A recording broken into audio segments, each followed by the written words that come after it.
first unit টেস্টৰ কেকেপাটি হাই স্কুলৰ total marks 50 হয় subject social science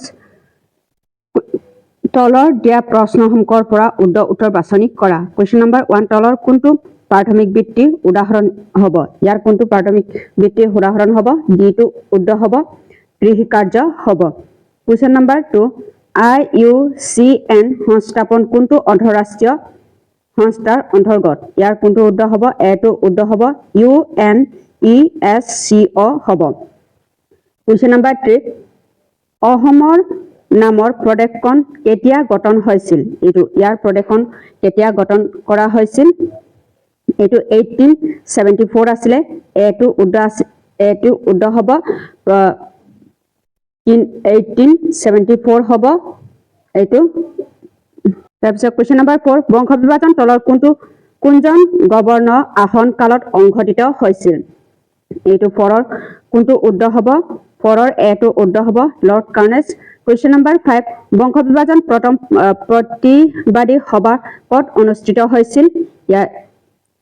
5ৰ কোনটো উত্তৰ হ'ব বিটো উত্তৰ হ'ব কিশোৰগঞ্জ হ'ব তাৰপিছত কোৱেশ্চন নম্বৰ 6 তলৰ কোনজন ব্যক্তিগত সংবিধানৰ খৰচা সমিতি অসমৰ সদস্য আছিল ইয়াৰ কোনটো উত্তৰ হ'ব বিটো উত্তৰ হ'ব সৈয়দ মোহাম্মদ সাদুল্লাহ হ'ব কোৱেশ্চন নম্বৰ 7 ভাৰতবৰ্ষৰ যুক্তৰাষ্ট্ৰীয় ব্যৱস্থাটো কোনখন ৰাষ্ট্ৰৰ পৰা লৈছে এটো কোনটো হ'ব কানাডা হ'ব কোৱেশ্চন নম্বৰ 4 পৃথিৱীৰ আটাইতকৈ পুৰণি বেংকটোৰ নাম কি হ'ব এটো পৃথিৱীৰ আটাইতকৈ পুৰণি বেংকটো কি হ'ব বেংক অফ ভেনিছ হ'ব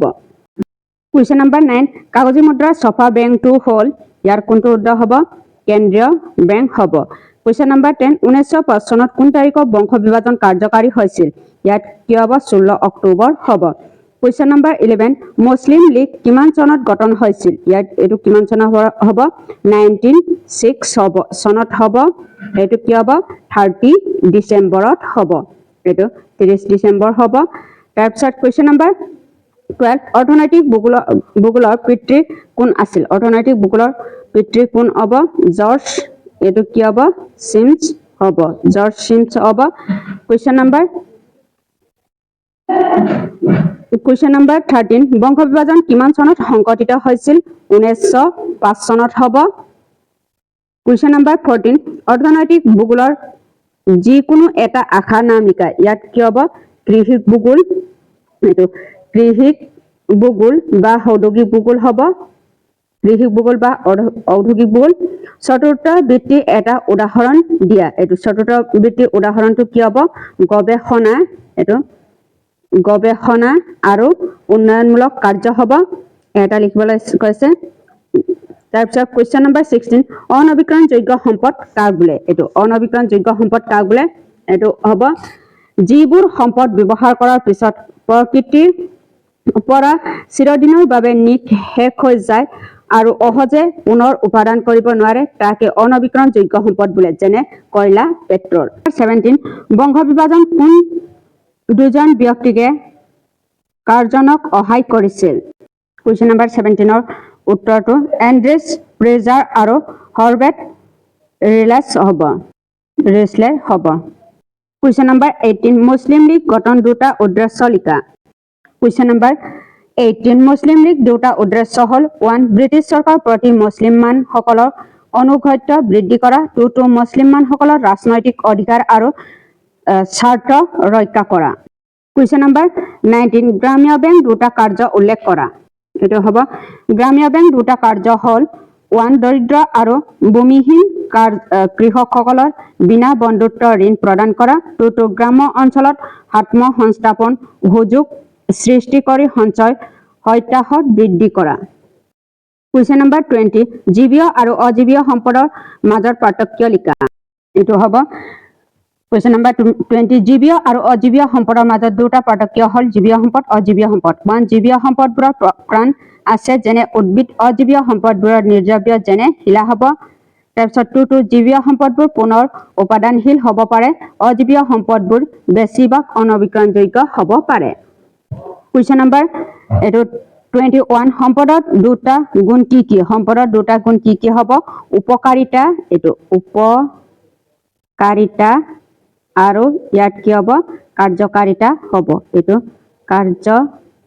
কাৰিতা হয় উপকাৰিতা আৰু কাৰ্যকাৰিতা হ'ব কুৱেশ্যন নম্বৰ 22 কেবিনেট মিছন কেতিয়া আৰু কিয় ভাৰতলৈ আহিছিল কুৱেশ্যন নম্বৰ 22 টো 1946 চনত ভাৰত স্বাধীনতাৰ বাবে সংবিধানৰ সমস্যা সমাধান আৰু অন্তৰ্বৰ্তীকালীন চৰকাৰৰ গঠনৰ বাবে কেবিনেট মিছন ভাৰতলৈ আহিছিল কুৱেশ্যন নম্বৰ 23 ভাৰতীয় সংবিধানৰ দুটা যুক্তৰাষ্ট্ৰ বৈশিষ্ট্য উল্লেখ কৰা এটো হ'ব 1 লিখিত আৰু দীৰ্ঘত সংবিধান হ'ব 2 কেন্দ্ৰীয় আৰু ৰাজ্যিক চৰকাৰৰ মাজত ক্ষমতাৰ বিভাজন হ'ব কুৱেশ্যন নম্বৰ 24 বেংকিং কাৰ্ড দুটা কি হ'ব বেংকিং কাৰ্ড দুটা কি হ'ব ডেবিট কাৰ্ড আৰু ক্ৰেডিট কাৰ্ড হ'ব